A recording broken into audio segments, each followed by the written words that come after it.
Pertama, selamat Pak Purbaya sudah menjadi Menteri Keuangan. Berikutnya saya ingin lihat di slide 21 dari pemerintah. Slide 16. Operator tolong slide 16.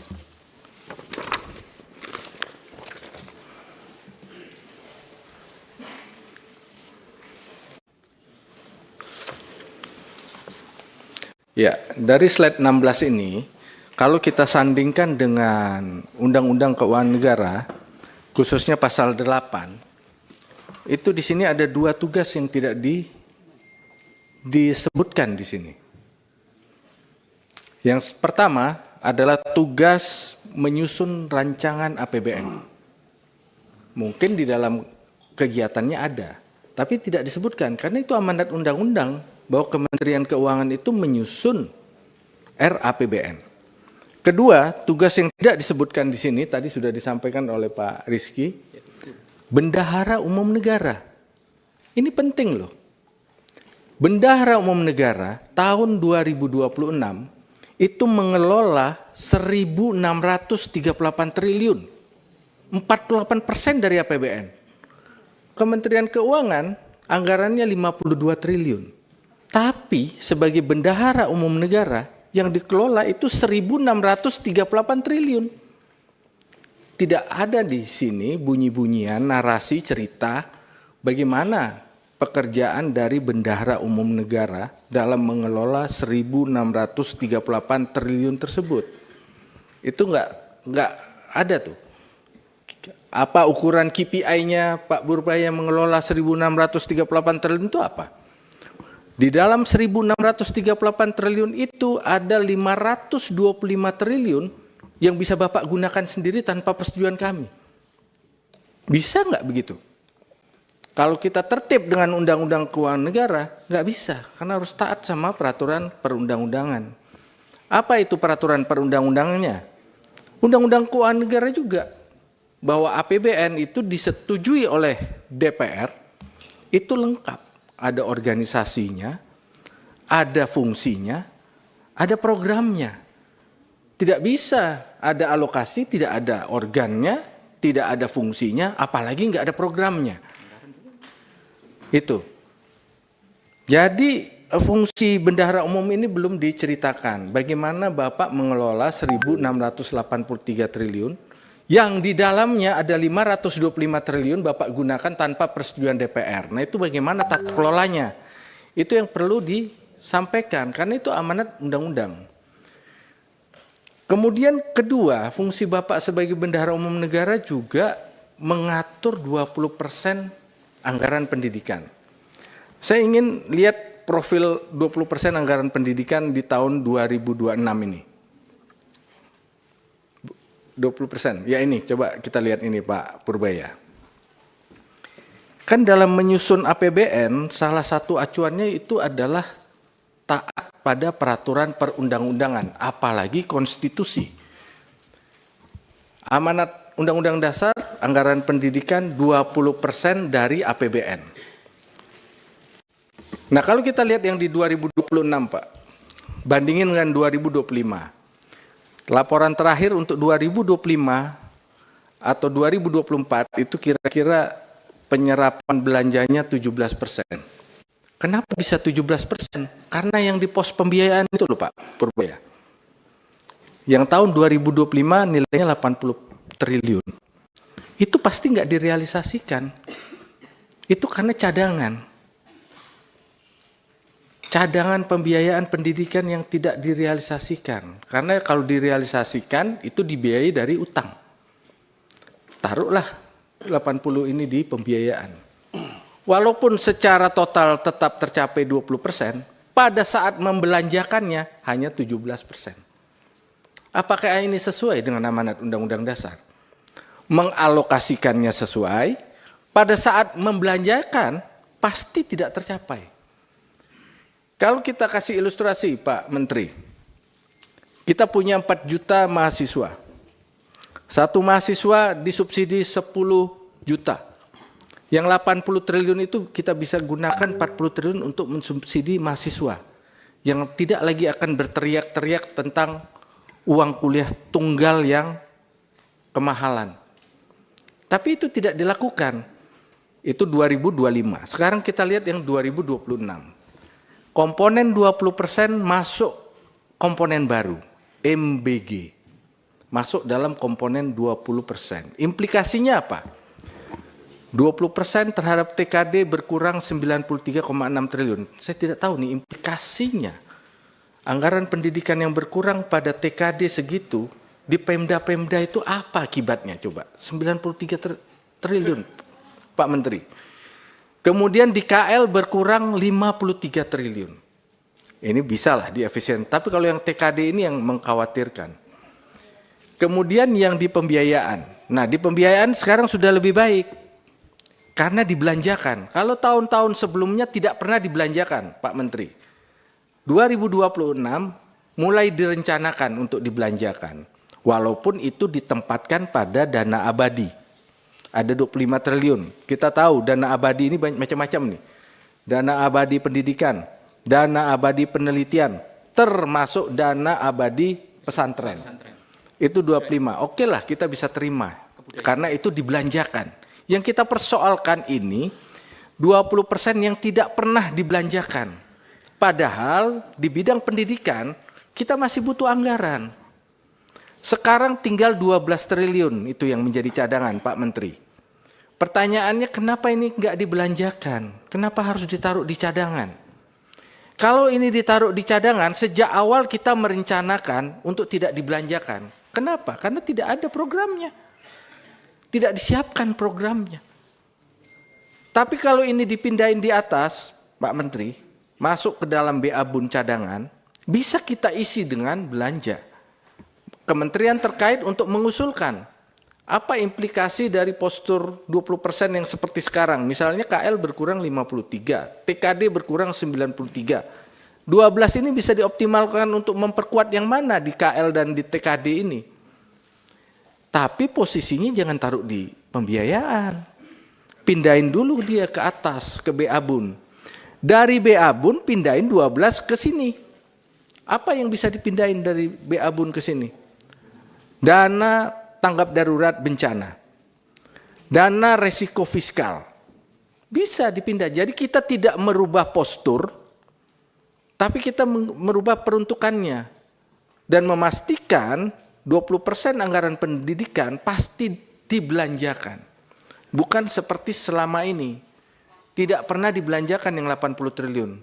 Selama ini selalu dicadangkan 80. Baru tahun ini yang agak mengecil. Mungkin karena sering diingatkan, akhirnya Kementerian Keuangan juga merespon. Terima kasih kalau itu maksudnya, merespon. Bisa juga karena MBG sudah masuk, mau nggak mau. Jadi mengecil barang itu. Kalau MBG nggak ada, mungkin jangan-jangan pembiayaan akan tetap besar. Nah, kita ingin bahwa pada saat nanti realisasi, memang belanja itu memang dibelanjakan Pak untuk 20% pendidikan. Bukan hanya alokasi 20%, pada saat belanja tidak. Jadi semacam akal-akalan. Kita nggak mau lagi sekarang ada akal-akalan seperti itu. Paham kan Pak Menteri maksudnya ya? Paham kan Pak Menteri? Jadi jangan hanya soal kita mengalokasikan 20%. Pada saat belanja, kita sudah tahu nggak akan 20%. Sementara kebutuhan kita pada anggaran pendidikan masih sangat besar.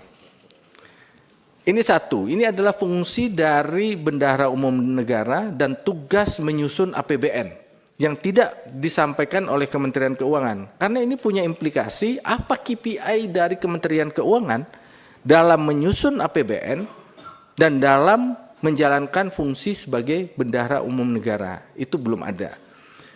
Terus yang kedua, dalam fungsi menyusun APBN, kita lihat sekarang posturnya Pak. Postur APBN. Nah ini Pak Menteri, yang saya bilang tadi. Transfer ke daerah dikurangi 214 triliun.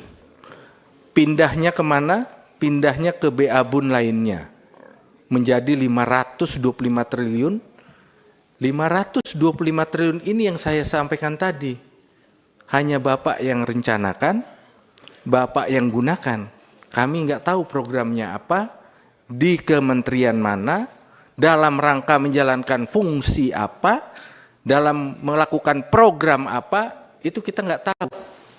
Yang kita tahu di situ, di dalam itu ada tanggap darurat bencana, kemudian ada untuk risiko fiskal, kemudian ada untuk kompensasi listrik dan BBM. Itu kalau di total selama ini Pak Menteri, sekitar 200-an triliun, 220, 225. Artinya kalau kita kurangi, ada 300 Pak di kantong Bapak ini tahun depan yang Bapak bisa pakai untuk apa aja yang kami nggak tahu. Nah ini yang kami ingin ada disiplin Pak. Sesuai dengan Undang-Undang Keuangan Negara, anggaran yang disetujui DPR itu harus jelas. Organisasi artinya kementerian lembaga, fungsinya, programnya. Itu harus jelas. Kalau nggak jelas bagaimana kita ini? Masa kita kasih ke Bapak 300 triliun nih silakan Bapak gunakan. Kami aja menyampaikan aspirasi 50 miliar untuk program daerah Pak. Nggak tahu kita mau taruh di mana itu Pak. Sementara Bapak punya di kantong Bapak ada 300 triliun. Kami mau mengusulkan perbaikan jalan 5 miliar aja nggak tahu mau taruh di mana ini Pak. Jadi dalam tugas Kementerian Keuangan sebagaimana diamanatkan di Undang-Undang, Pak Menteri, Bendahara Umum Negara dan menyusun APBN, ini tolong disertakan KPI-nya. Kalau melihat ini, kami nggak happy dengan KPI Kementerian Keuangan menyusun anggaran seperti ini. Slide berikutnya mengenai transfer ke daerah. Ini juga sangat penting. Bahwa di dalam menyusun APBN kan kita harus taat sama undang-undang Pak Menteri. Setuju ya Pak Menteri? Setuju. Kenapa dana bagi hasil pada APBN tahun 2026 hanya dialokasikan 50%? Di HKPD itu tidak begitu bunyinya. Sesuai 1 tahun anggaran T-1. Kenapa ini dialokasikan 50%? Sehingga dana bagi hasil ini adalah dana bagi hasil terendah sepanjang sejarah juga nih tahun 2026. Kalau ini jadi dilaksanakan. Jadi mohon Kementerian Keuangan yang menjadi leading sektor dalam menyusun APBN, pertama kali harus taat sama undang-undang. Kalau Kementerian Keuangan saja sudah membelok-belokkan undang-undang yang harus dijalankan, bagaimana dengan kementerian yang lain. Kemudian yang ketiga, slide 21 dari pemerintah. Dari Pak Menteri, slide 21. Minta tolong operator slide 21. Ya, ini ada rasio utang terhadap PDB nomor 3 huruf B sebagai salah satu KPI.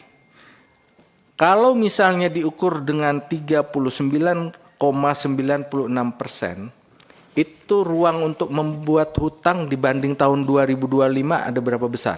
Berapa triliun? Bisa secara cepat nggak biar kita tahu angkanya? Dengan ditetapkan rasio utang terhadap PDB pada tahun 2026 sebesar 39,96%, ruang pemerintah untuk membuat utang di tahun 2026 itu berapa besar nilainya? Bisa ada yang langsung? Berapa Pak? 781 T. 781 ya. Sementara defisit sudah berapa tadi? 2,48. Enggak. Defisit. Coba kembali ke postur yang tadi saya punya. Enggak, Pak. Coba postur. Lihat postur. Berarti di tahun 2006 maksimal membuat utang 781. Coba dibesarin itu defisit di itu. Sudah berapa itu? Itu 781. Berarti inline ya, Pak Minto? Pembiayaan utang. Jadi kalau nanti lebih dari 781, pemerintah akan datang lagi ke DPR untuk minta persetujuan artinya kan? Karena tadi KPI Kementerian Keuangan kan 39,9. 39,9 ruang untuk membuat defisit kalau kita hitung 781 triliun. Berarti ini sudah digunakan secara maksimal. Kan begitu?